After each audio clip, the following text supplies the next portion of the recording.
Hello, BookTube. In all of this week's videos so far, I have mentioned an ongoing drama between me and the outside world, where I have had a number of errands, and most of them have gone just fine, and then I've had one errand that just stubbornly refused to go fine because of the glassy-eyed NPC incompetence of the other person involved. Where, on Monday, that incompetence was irritating, and I thought, oh, well, anybody can have a bad day, you or me included. No big deal, I guess. On Tuesday, I said, okay, you're joking, right? Because this is not normal anymore. And I said yesterday, when I was liberally complaining about this little melodrama, that the next time I went, believe it or not, I had to go back. I had to continue with this stupid incompetence a third consecutive day. And I said yesterday that when I went back, what I would do would be to cut out the middleman and simply, before the glaze-eyed NPC vapehead said anything, just tell them, I want to see your oldest manager.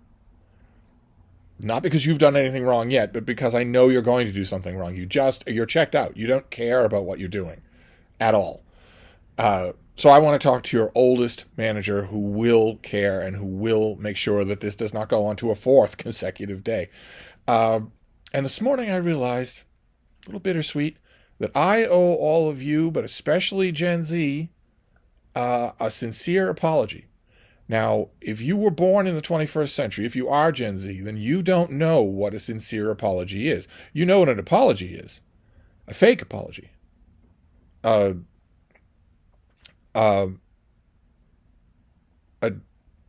YouTube special.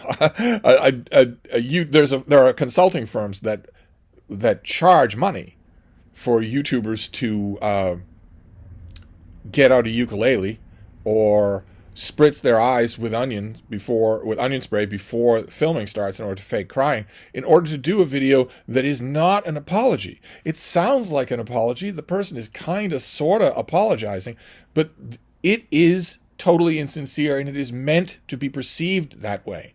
It is not meant to be considered sincere. Instead, the art of the YouTube fake apology has become kind of an Olympics. It's noteworthy. Gigantic, non-human, multi-million subscriber YouTubers will talk to each other about how, yeah, your fake apology was much better than mine. Yeah, that was because underneath everything else, apart from everything else, YouTubers of that size hate their audience. Hate. Even hate is not strong enough a word for what they feel for the people who allow them to terrorize their neighborhood, to buy up all the property within 200 miles, to fire their relatives, throw hairbrushes at their mother. The very people who allow that to happen, they hate more than anything. If you were born in the 21st century, if you're a Gen Z or Gen Alpha or whatever you're calling yourself, you're familiar with that kind of apology, a fake apology, a ukulele apology. But you won't have any familiarity, you won't have any personal experience with what we used to call, for 270,000 years of human existence, what we used to call a sincere apology, which is where someone realizes an error, goes back to the person on whom they inflicted the error, and asks for forgiveness. I know all of this is weird to you. You can look it up. I'm not making it up. You could Google it. In a sincere apology that happens right, the offended person then gives forgiveness, and the slate is wiped clean.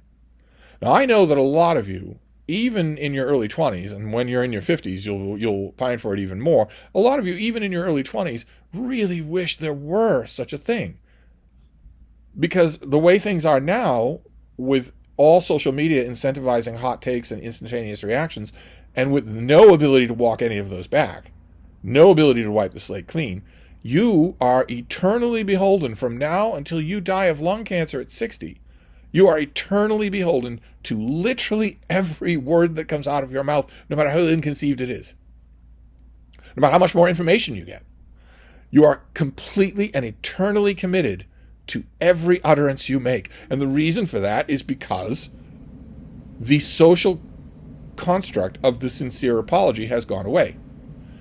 Since the 21st century, it has gone away. It does not exist anymore. And social conventions don't regrow like tulip seeds in the ground. You would have to make it all over again, and that's not going to happen. So that social convention that you can find in old novels, you can read about it in old pop songs, you can see it in old movies, that social convention is gone. So you don't have that option anymore. But I come from a time before the 21st century, and we did have that option, and I want to offer a sincere apology to Gen Z and Gen Alpha, to young people. I backhandedly maligned you when I said I would just ask for the oldest manager present. I was implying something there about young people, mainly because the bane of my existence for most of this week has been a young person, Gen Alpha, who was completely checked out. Just not there at all.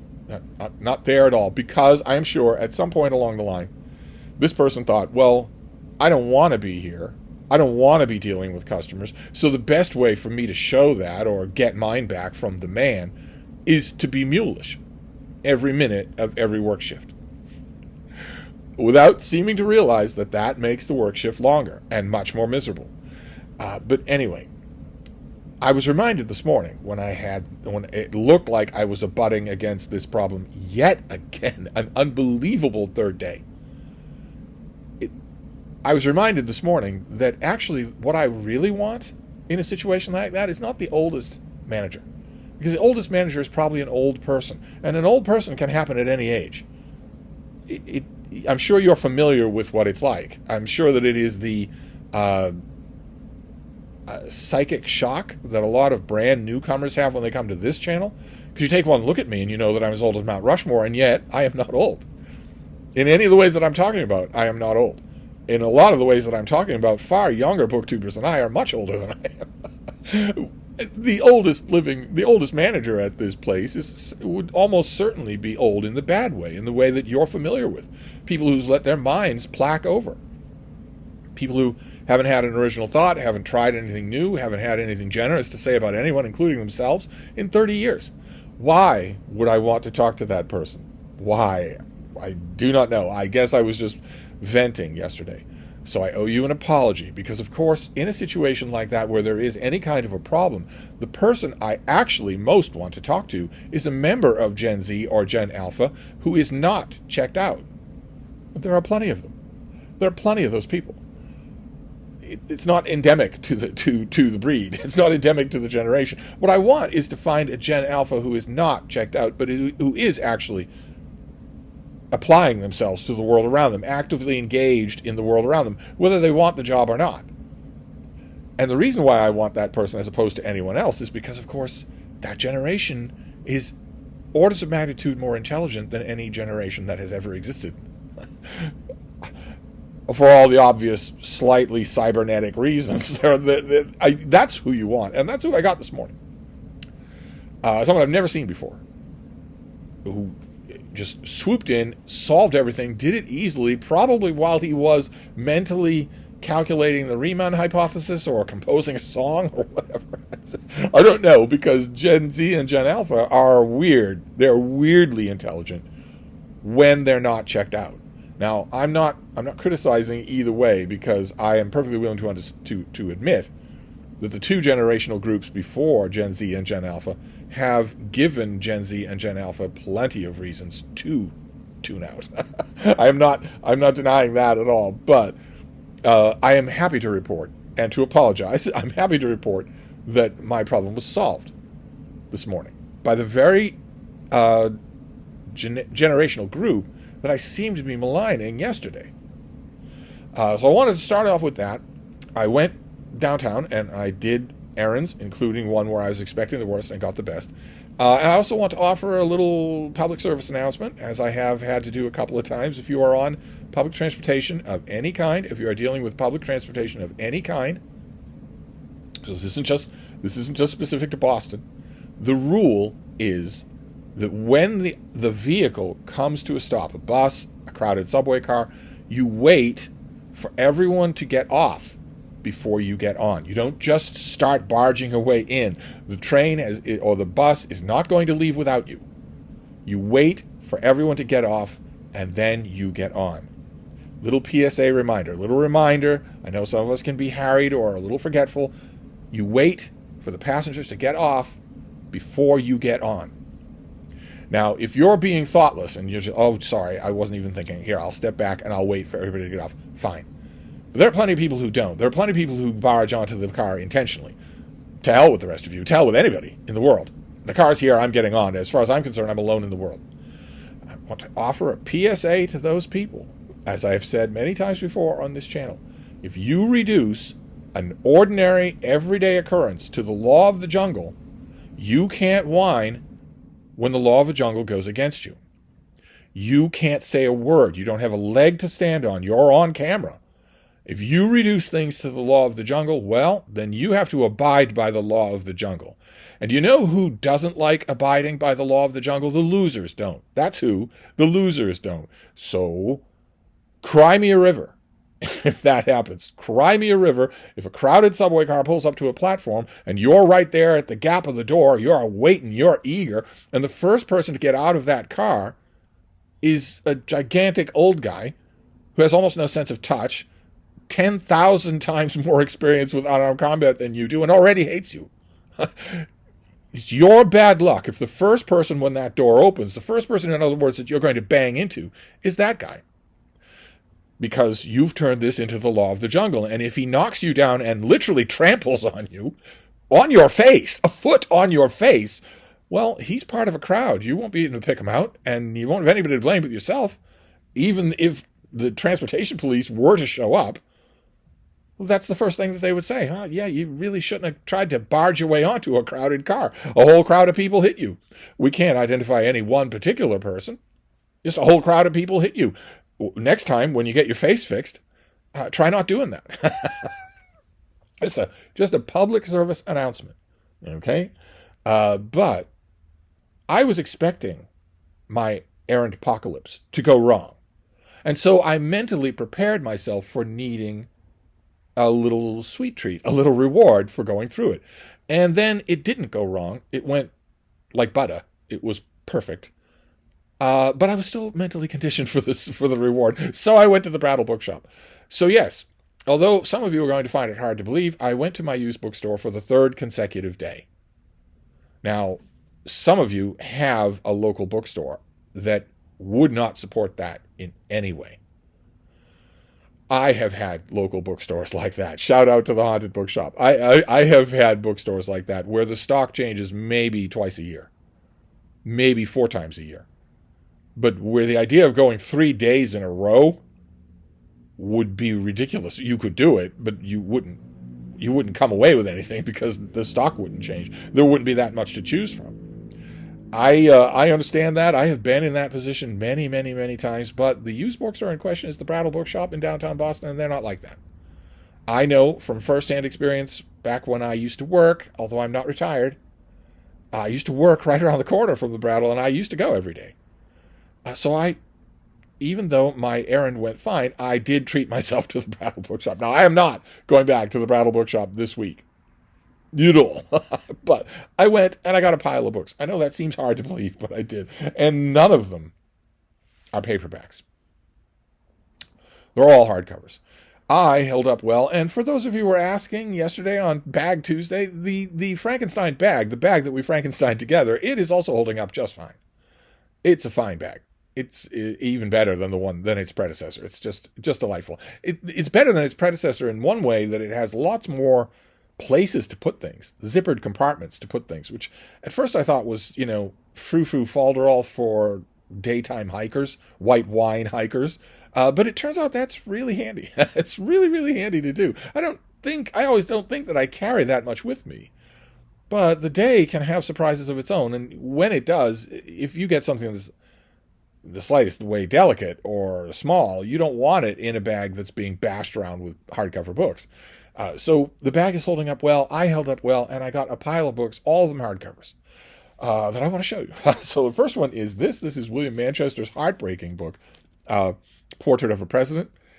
This is him writing about John F. Kennedy. In large part, a large part of these dispatches were from when Kennedy was alive. Manchester is most famous for his great big book, The Death of a President, which is very much written in the aftermath of Kennedy's assassination. It's very much, Kennedy is alive on the page, he is quoted extensively, but it is very much the book of a dead president. Whereas this is not. And if anything, that makes this harder to read. But I realized when I saw it that I didn't have a copy, and I suspect that I am moving into yet another Kennedy phase. It's kind of known. It's kind of been my signature for 270 years. The dead Kennedys, dead Romans, and dogs. I'm thinking I might want to take a long tour through Kennediana, either this year. I mean, in just comparatively little while, I will not be reading new releases anymore. I'll still be reading. So maybe a whole Kennedy library. But this belongs in my Kennedy library, and I didn't have it, so I got it. Then this next one is Somerset Maugham. This is a book of his called The Vagrant Mood, and this is a collection of occasional pieces that he wrote, just totally random. I guess a Somerset Maugham essay collection, although there are some appreciations in here, some reviews. They aren't all essays. Somerset Maugham most famous for his novel of Human Bondage, which I can attest from personal bitter experience has a lie for a title. But the key thing that I always come back to about Maugham, I just found a book of his a couple of weeks ago when David Murphy was here, basically his chapbook, his commonplace book. And the thing that is that I am always reminded of whenever I'm reading him. I love reading him. I think he's a first-class thinker on the page. But the thing I'm always reminded of when I'm reading him is that he wouldn't have been a pleasant person. It wouldn't have been a nice person to know at all. And also, despite his eloquence, is not all that insightful. I read his pieces, his appreciations of things, more for the power of his prose than for his ability to get inside what he's thinking about. And there's a moment at the beginning of this book that reminded me of that. Where is it? It's there's a piece in here on the detective novel. It's really good. It's a really good piece. It's something that I have read. Let's see, 91. Something that I have read in anthologies, and now I have it in its original home here. And he starts it off by saying, when, after a hard day's work, you are spending the evening alone and you look at your bookshelves for something to read, do you take down War and Peace, Sentimental Education, Middlemarch, or Swan's Way? If you do, I admire you. Or if, wishing to keep up with modern fiction, you take up a novel the publisher has sent you, a harrowing story of displaced persons in Central Europe, or one that a review has induced you to buy, a ruthless picture of the lives of poor white trash in Louisiana, you have my hearty approval. But that is not the sort of person I am. For one thing, I have read all the great novels 3 or 4 times already, and they have nothing more to tell me. First of all, Somerset Maugham has no idea what it's like, had no idea in his entire life what it was like to come home after a hard day's work, because I don't know what he's going on about there. But that line, I've read all the great novels 3 or 4 times and they have nothing more to tell me, that signals what I mean. That is a demonstration of what I mean. I don't go to this guy for singing insight. I go to him for a particular kind of prose that I tend to like, especially in nonfiction. And I've never seen a copy of this in the wild, so I grabbed it. I will reread the detective thing, but there's also another piece in here that I haven't ever read. Decline and Fall of the Detective Story is the one that I have read, but he also wrote, there are 2 things in here, Reflections on a Certain Book and Some Novelists I Have Known. I don't think I've read either of those, so those go on the pile for tonight. Maybe not the whole thing, but those. This next one, oh God, do I have it? No. All right. It was this week. We've done 3 Brattle hauls this week. In an earlier Brattle haul, I showed you an anthology by Joan Kahn. I talked all about her, what an editor she was, what an amazing phenom she was at picking people. She was a picker. She could spot talent. Not only from a slush pile of no talent, but also amidst other talent. Some editors have that ability. Some editors whether they are hoity-toity literary folk or not, are never wrong when their instincts tell them that.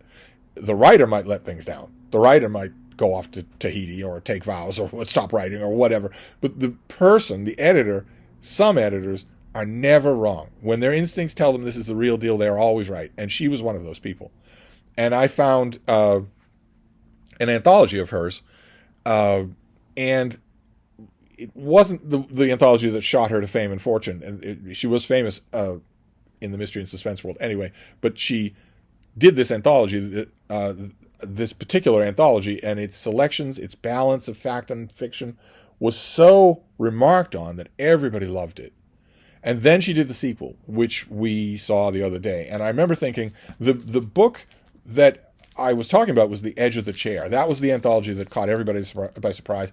It did really, really well. Everybody praised it. It actually bled into the respectable columns of the mainstream reviewing press, who ordinarily wouldn't touch mystery or suspense. Even those writers noticed that this was a really standout, good anthology, and wrote about it. And when I mentioned that other anthology, I said, I looked everywhere in the sale lot because I was hoping that the person who got rid of that one got rid of The Edge of the Seat as well, and I didn't see it anywhere. And I was looking through the later anthology, the one that I've been spending time with it and loving it, and I was telling myself just sort of sadly, the Brattle will provide. Sooner or later, I will find a copy of it. Sooner or later, they will get a copy of The Edge of the Chair. It turns out The Edge of the Chair was out there. I just missed it.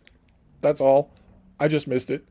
So now I have it. Now I have the two anthologies, which is great. It's fantastic. I'm not done with the later one. What was it called? And it's blocked because I've got so many books. I don't remember the name of that one. But this one won't have it because this one came first. But I'm happily ensconced in that later one. And then when I'm done with that, I will go to this one. And now that I have them both, which is great. So this might constitute the find of the day, even though it was out there already. It was out there. In fact, it was typically what I will do at the Brattle sale lot. I will browse the sale lot. I will look at as many books as I can, and then I will go inside the shop. And I'll unload all my books onto a shelf, and I will poke around at the buying table, and I will walk up and down some of the aisles. I'll say hi to everybody, talk to everybody. And then when I've done that, maybe I found a book on the pricing table or something like that. Maybe I found something that's inside the shop that I want. Once I'm done with that, before I go, I will do one more loop outside, quicker. But to catch things, you give your eyes time to rest, to maybe see things that I didn't see the first time. And I did. I looked at every book out in the sale lot first thing and did not spot this. It was only the second time that I spotted it. And I think it really is the find of the day. It's great to have those two. Then I found a trade. Oh, no, I did find. This is a trade paperback. Oh, but it's so heavy. It might as well be a hardcover. I found an anthology of crime and suspense fiction, edited by Ed McBain, called Transgressions. Big, thick thing. That has this odd cover design that just gives you the names of some of the people who are in it. And like I said, I love anthologies. Mainly, I love anthologies because they will point me to someone that I didn't know. I'm pretty sure that I know everyone in here, but probably I have not read the works. What do we got here? Ed McBain introduces the volume, and he also includes a story by himself. If you're ever in a position 20 years from now, 40 years from now, to do a literary anthology, don't do that. Don't do that. You can write the introduction, that's fine, but don't anthologize your own work. That's for other people to do. Anyway, who we got here? Walking Around Money by Donald Westlake. That's gonna what a great way to start. That will almost certainly be the best story in this whole book. Hostages by Anne Perry, have not read. The Corn Maiden by Joyce Carol Oates, have not read that. Archibald Lawless, Anarchist at Large by Walter Mosley, haven't read that. The Resurrection Man by Sharon McCrum, pretty sure that I've read that. I think that was in the year's Best Mysteries for that year. Merely Hate by Ed McBain. The Things They Left Behind by Stephen King. The Ransom Women by John Farris. Forever by Jeffrey Deaver. And Keller's Adjustment by Lawrence Block. So quite a few of those I have not read, and some of those authors I have not read. So So I grabbed it. I mean, it's a trade paperback, so it won't, it will take a beating, but that's fine by me. Um, okay, then I found something that I thought was going to be an evocative natural history. But I don't think, looking at it, I don't think that's what it is. I'm pretty sure that I will read this just once and then get rid of it. This is by George Shirer, and it is The Deer and the Tiger. It's a study of India's wildlife. Here you get, on the end papers, you get footprints. And it goes animal by animal, and there are black and white photos all throughout. But let me show you what I'm talking about. Yeah, you've got population charts, density charts, feeding patterns. I'm pretty sure that this, I haven't read it. We'll see. I could be pleasantly surprised. I've never seen a book with charts like that was congenial to read. I have a feeling that this is far more an ecological study than it is a natural history. In which case it will be interesting to me. I've spent a good deal of time in India and encountered a lot, I've seen a lot of the wildlife there. I'm very much interested in it. This is from another generation, right? Yeah, 1967. Good Lord. So that's a long time ago. That's well over half a century. So the picture of wildlife and wildlife preservation in India is probably radically different. But I don't know. Maybe I'll end up keeping it. I'm not averse to an ecological study that's really, really detailed, provided it's well written, provided it pulls me in. We shall see. Okay, then I found a book for Dr. November, a booktube event that is ongoing. Mark at Book Time with Elvis created a booktube event for espionage, fiction and nonfiction. And I found one that's right up my alley. I don't think I've ever read this. It's by Joe Persico. I know I've read him, but I don't think I've ever read this. This is called Piercing the Reich. And it is a story of the operatives who were parachuted behind enemy lines into Festung Europa, into Nazi-occupied Europe, in order to gain intelligence, maybe soften up the ground, maybe kill a few Germans, prior to any kind of invasion. I have read books on paratroopers, for instance, or on D-Day, that make reference to these particular operations, some of which, at the time that Persico wrote, were still classified, and I think still are. I've read references to this in books on those subjects. References to this book, which is from the 70s, I think, from the bicentennial. Yes? No, 1979. No, bicentennial. 76 was when a lot of these records were opened. So it was only then that Persico or anybody else could have had access to them to write a book like Piercing the Reich. I think this is a fascinating subject, and it's real life. It's real life espionage stuff, so it works in just fine with Dr. November. Probably this and the Maugham, the couple of pieces in Maugham, and then I'm not The Edge of the Chair because I'm still reading the earlier anthology, but a few of those short stories in Transgressions, probably those will be on the reading pile for tonight in the little book room. I found something. It's charming. It's a sequel. I looked everywhere for the preceding book and did not see it. So we will see. Maybe it will show up. This is William Brewster, and this book is illustrated by Frank Benson. I'll show you some of the illustrations. They're incredible. This is his book Conquered River, and it is it's not a study of the Conquered River. It is a collection of excerpts from his journal, from Brewster's journal, which was personal and aphoristic, but also so attuned with the natural world that it really reads like something out of Thoreau. It really reads like a natural history, in addition to being personal. And it was a follow-up. Posthumously, a friend of his put together a whole bunch of selections from his gigantic body of journals, which I think are held by Harvard. And that book was called October Farm? Is that what it was called? Yeah, October Farm was the original book, and everybody loved it. It sold out right away. People wanted more of it. They wanted more and more of it. So eventually, other friends of Brewster's decided, well, let's go through those journals and put out another volume, which they called Conquered River. So it stands on its own. It's wrong to call it a sequel, but I looked for October Farm because I used to own a copy of that and I love it, but I did not see it. So I'm perfectly happy to have this. And let me show you some of these Benson illustrations. They are amazing. He does black and white. I remember one of the illustrations in here is an owl being mobbed. I want to find one in color, though, if I can. I didn't have any luck finding pictures. Oh, there we go. Look at that. Oh, lovely. Just lovely. And got a whole... I like that it has the whole space to itself. Not just this page, but the whole of the white space there. That is just great. There's a lot of birding stuff in here, and I have to...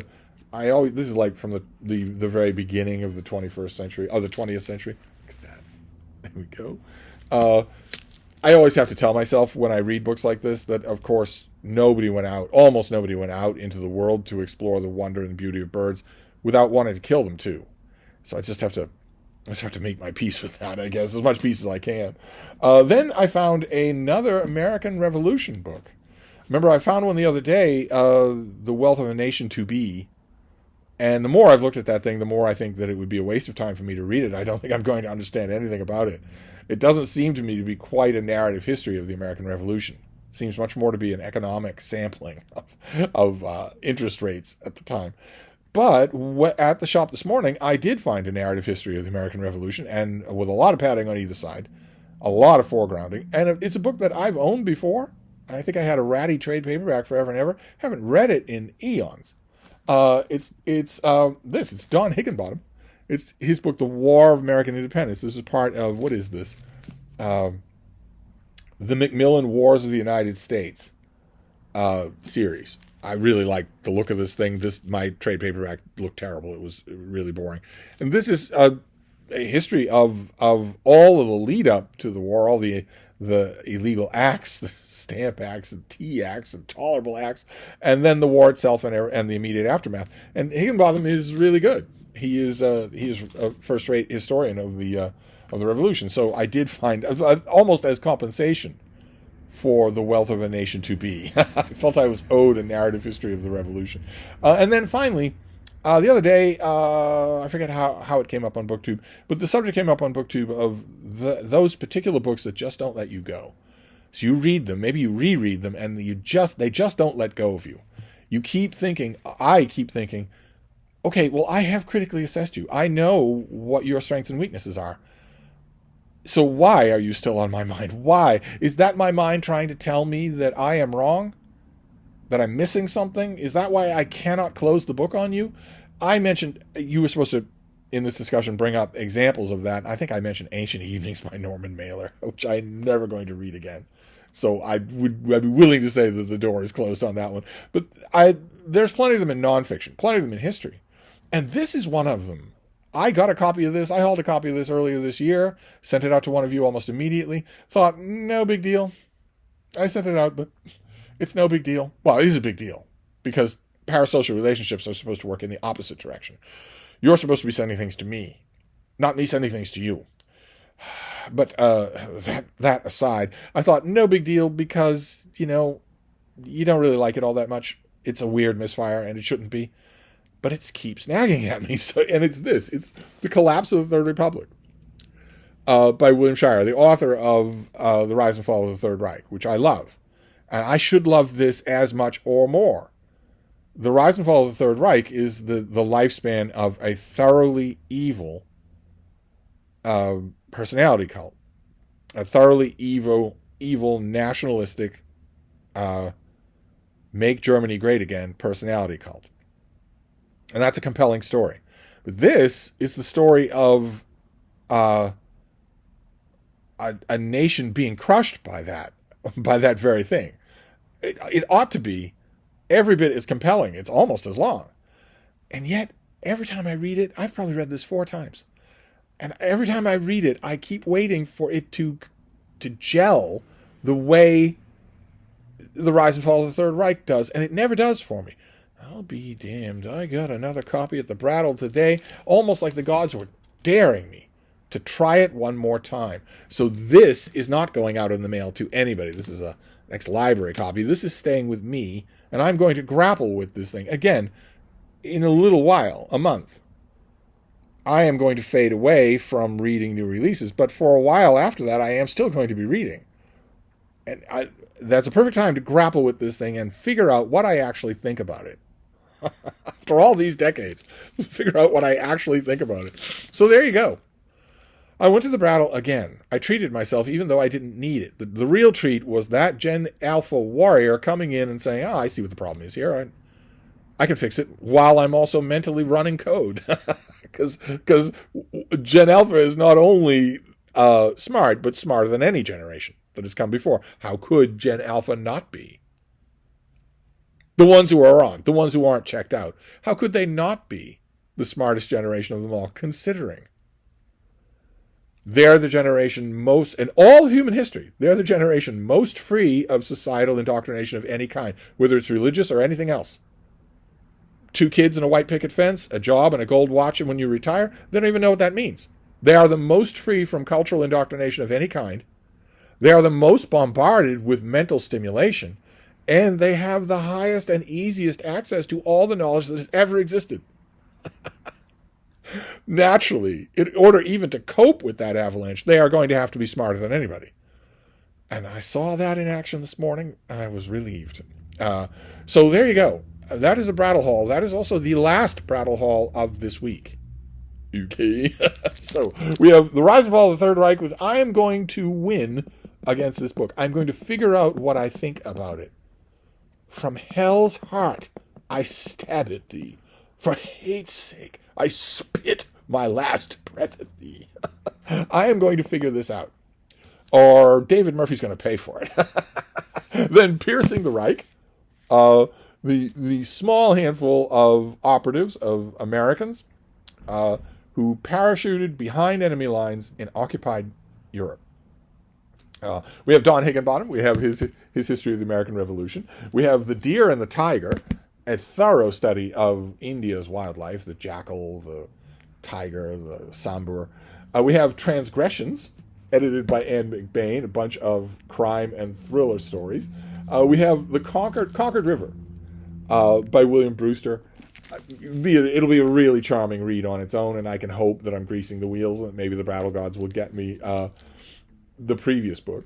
Then we have The Vagrant Mood by Somerset Maugham. We have over there we have The Edge of the Chair, find of the day. I now have both these anthologies. That is great. That is fantastic. I was mentally resigned to waiting years till a battered copy of that showed up. Instead, a battered copy of it showed up today. And we have Portrait of a President by William Manchester, about what this president, all throughout the book, what this president likes, what this president says, what this president believes. Present tense. Heartbreaking, but valuable, very valuable, because Manchester really couldn't be fooled. So there you go. That is a Brattle haul for today. I will wrap this up for now, but I will be back. Thank you.